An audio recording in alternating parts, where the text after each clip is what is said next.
come on up and join me, please.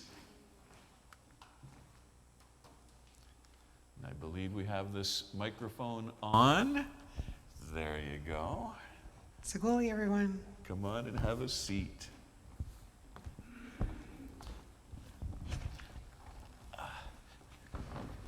We've been planning this for a while now.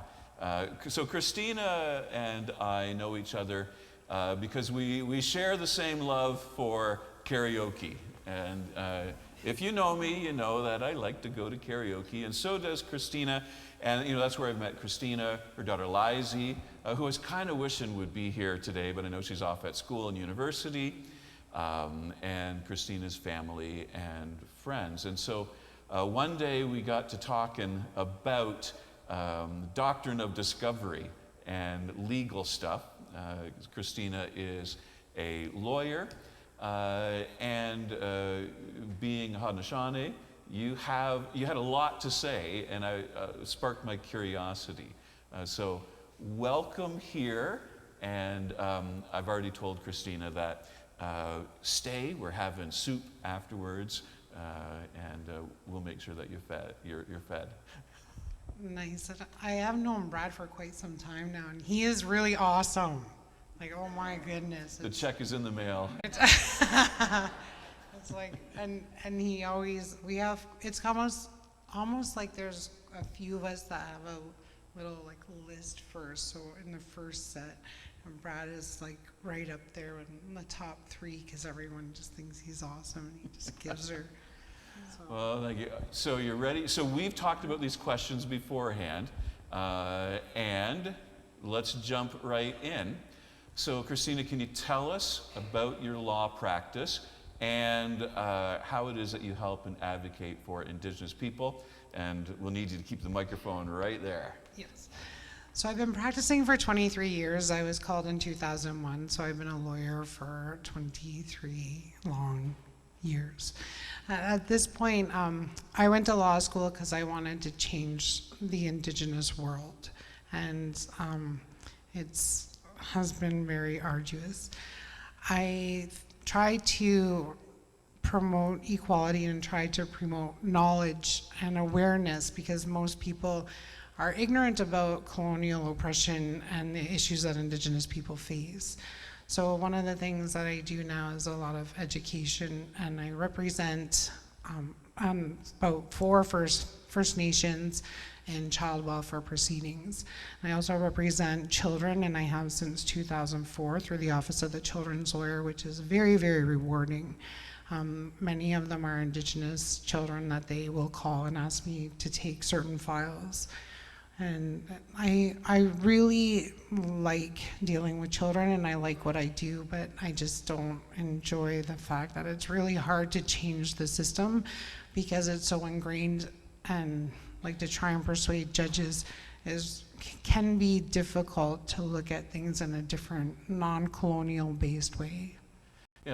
Changing the system, influencing it, you talk about education. And we've had conversations about what it means to educate fellow lawyers. So and you and your sister are sometimes doing educational workshops for Law Society, educating judges, and educating the public. And I want to, before we get to the next question, sort of drill down into when it comes to your family law practice, what's the kind of case that like really pulls at your heart where you're having to do that advocacy case? What might it look like in general? So one of the things with child welfare is they have what's called extended society care orders, and you basically lose your children to the system, and then that's where permanency deemed by children's aid societies is usually adoption. I don't think it should have to necessarily be that, but because of the way everything's set and like based in, like, I guess, values that are not necessarily Indigenous, that it seems to be the way that they go. So really ultimately, the most difficult cases are the ones where you know that as Indigenous people, there's a lot of intergenerational trauma, or you've had an institutional parent, and that parent has not been helpful to allow you to acquire the parenting skills that you would necessarily have if you were parented by great parents. So I think that it's the sadness and the tugging of your heart that they're not given the same opportunities, because right off the cuff, right as soon as they're born, you already know they're gonna have a hard time. So that advocacy work on specific examples like that is done against this backdrop of, and to pull up the second question, the legal system in Canada, which has been influenced in particular ways, which brings us to question 2. What is the doctrine of discovery, and how does it influence Canadian law and consequently its impact on Indigenous people? So it's almost like an unfair question, because I let her know we only have so much time for each of these questions, but the Reader's Digest version of Doctrine of Discovery, Christina. Yeah, the Coles Notes version. Yeah. So basically, at contact, the land was here. There were villages, like some of our towns were like tens of thousands of people. They found longhouses that are very, very big that could fit like 40,000 people in it. And so when they got here, when contact happened, there was a view. So the doctrine of discovery dictated that if you were not Christian, you were not human. So when they got here, they looked at all the people, but we weren't deemed to be human, and the land was deemed to be vacant for the assertion of power and authority.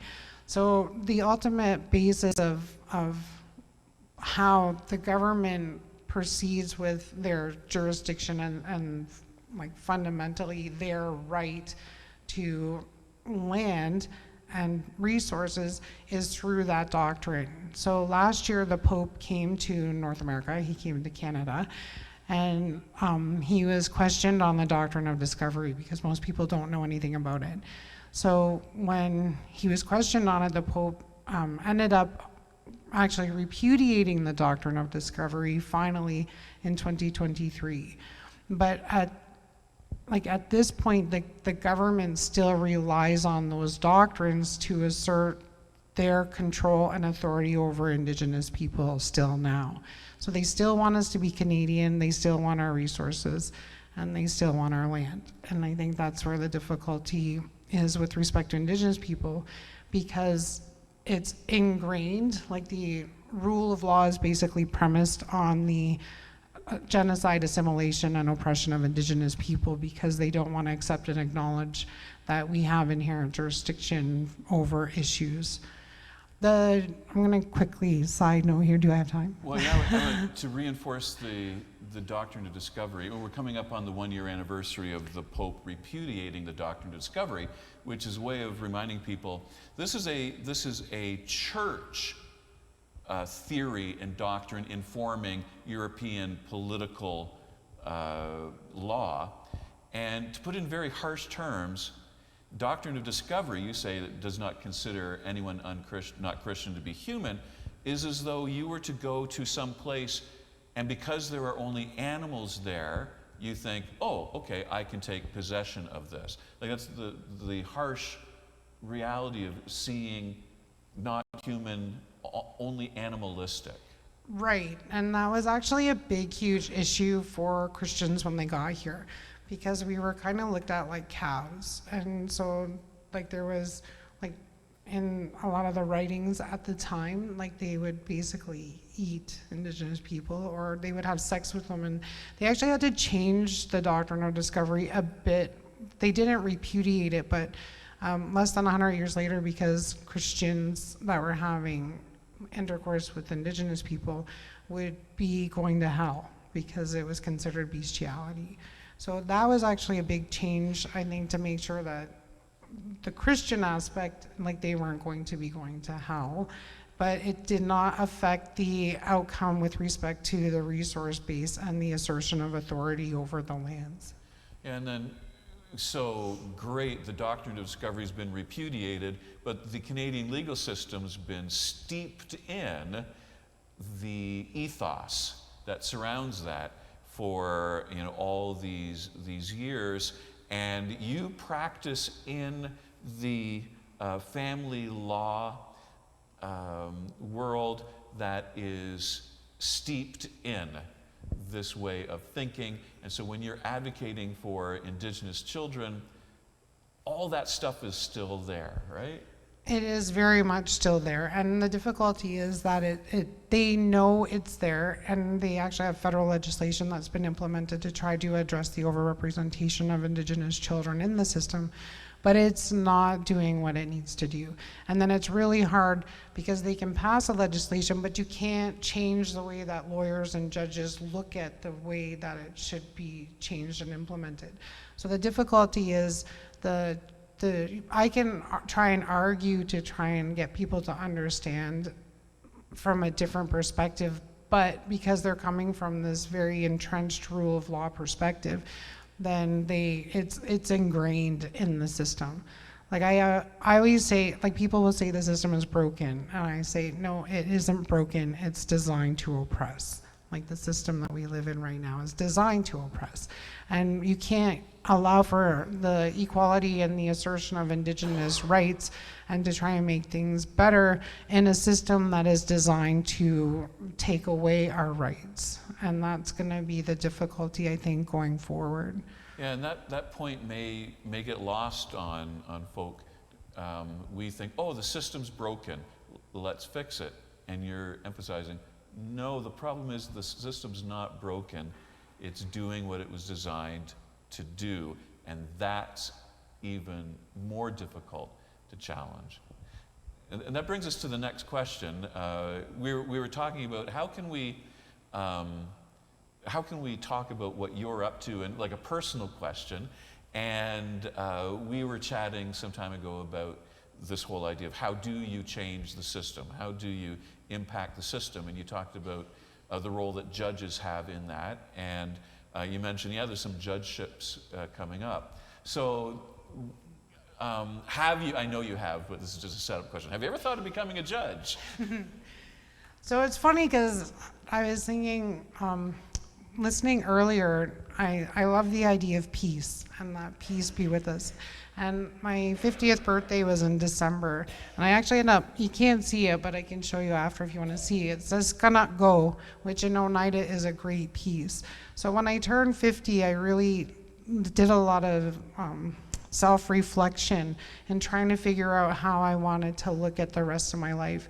The average life expectancy for an Indigenous woman is 66, so basically I have 16 years left, and then everything after that is a bonus.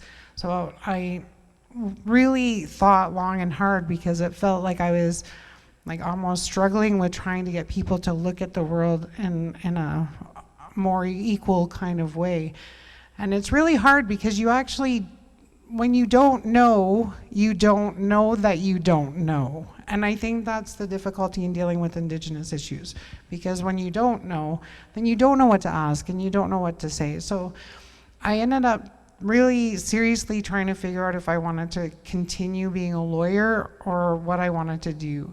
So I actually did decide that I think I'm considering applying for a judgeship to see whether I can change the system in that way to make it like I can't change it as a lawyer. I'm feeling like really frustrated because as a lawyer I can try and change it and you can see who hears what you're saying.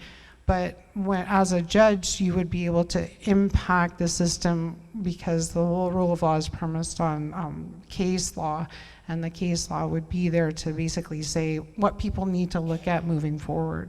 So that's kind of where I am right now. And you could change all of the criminal code, the family law code, but the precedents that reside within the case law are still there, influencing as precedents what lawyers can argue and what judges decide. And that's exactly the difficulty that we're having because the federal legislation for child welfare, the act with an act respecting First Nations, Métis and Inuit children, youth, and families, very long name, was created to try to address the systemic issues that are ingrained in the system. And it's really hard to get judges to take a step back and say, the Child, Youth, and Family Services Act isn't helping, but because they're used to dealing with that legislation, it's almost ingrained to try and get them to think about things in a different way. So it's really a battle, like it really is a battle in the system, because once you have these cases, then you kind of get stuck with them. But the problem that we have with Indigenous issues is they have, like in 1999, there's a Gladue case to address the systemic overrepresentation of Indigenous people in jails. And the Supreme Court of Canada decision has been basically largely disregarded, to the point where they actually had a further case that said exactly the same thing in appealee about 11 years later. And when they did that case in appealee, it says the exact same thing from 1999. And then now you still have the same issues, because again, it's largely disregarded. And then when it comes to like Canada, there's no way that Indigenous people can win in a Canadian system, because the premise of the Canadian system is still ultimately for control and assertion of power and authority over Indigenous people. The House always wins. 100%, 100%. And there's no way, like a lot of people don't know that Canada actually used trust monies for Indigenous people to build the foundation of Canada.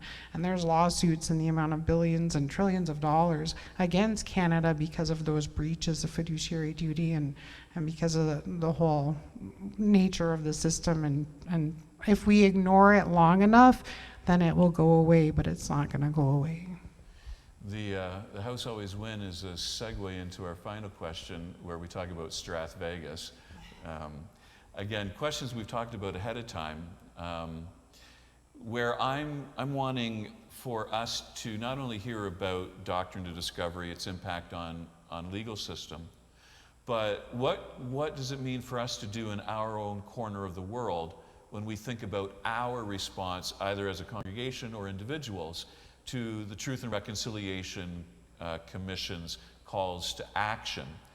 And it's hard to make changes unless you know, well, how are we? Like, how do we measure ourselves? What's our reputation? So the awkward question that I put to Christina is, many of the TRC calls to action, Truth and Reconciliation Commission calls to action, are about Canada's relationship with First Nations, Inuit, and Métis peoples. Oneida is in the middle of a triangle of London, Strathroy, and St. Thomas. Here's the awkward question. What is each of those communities' reputation with Oneida? So it's interesting, because Oneida is a bit different than like Chippewa and Munsee. So even though there's like 3 reserves all together, they're very, very much so different. So I would say London overall, because it's a bigger community,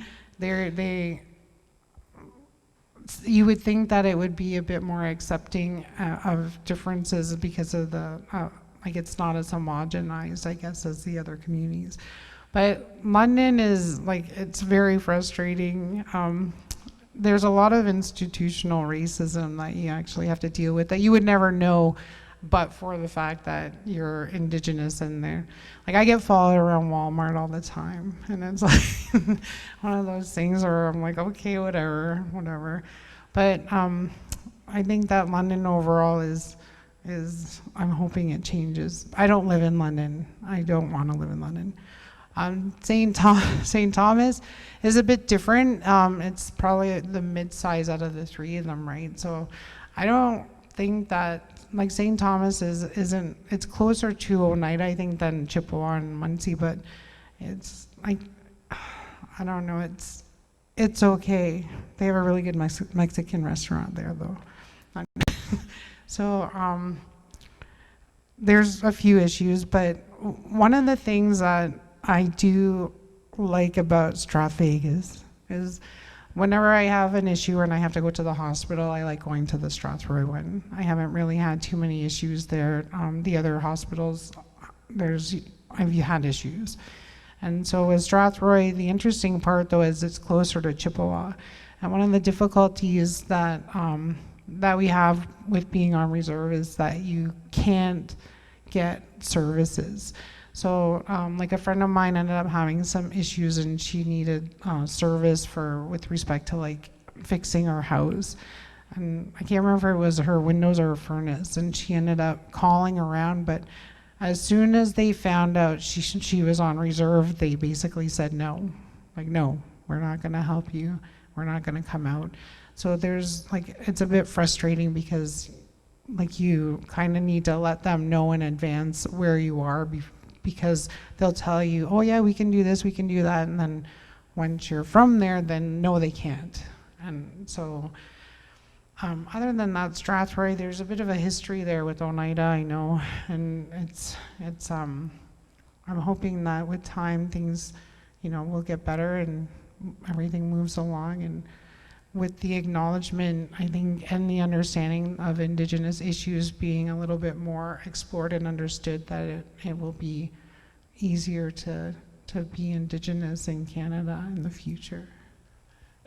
What you just did is what we call the hamburger feedback, where two great big thick buns of saying nice things and slip in a little bit of meat and there's some difficulties and some conflict, which is very gracious of you, but I want us to not miss the meat in the middle of those buns.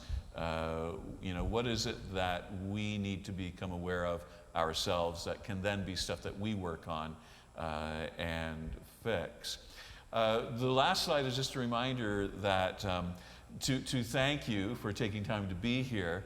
And I have it down in my office, we'll give you a donation to John Howard Society. Christina has been involved with John Howard Society for many years, serving on the board, helping with fundraisers, and that's where she asked for us to give some support. So I appreciate that you're doing that work in the community, and I so appreciate that you're able to be here today, and today's Sunday. So when I see you on Thursday, we can debrief, but stay for soup afterwards, and let's thank Christina for today's interview.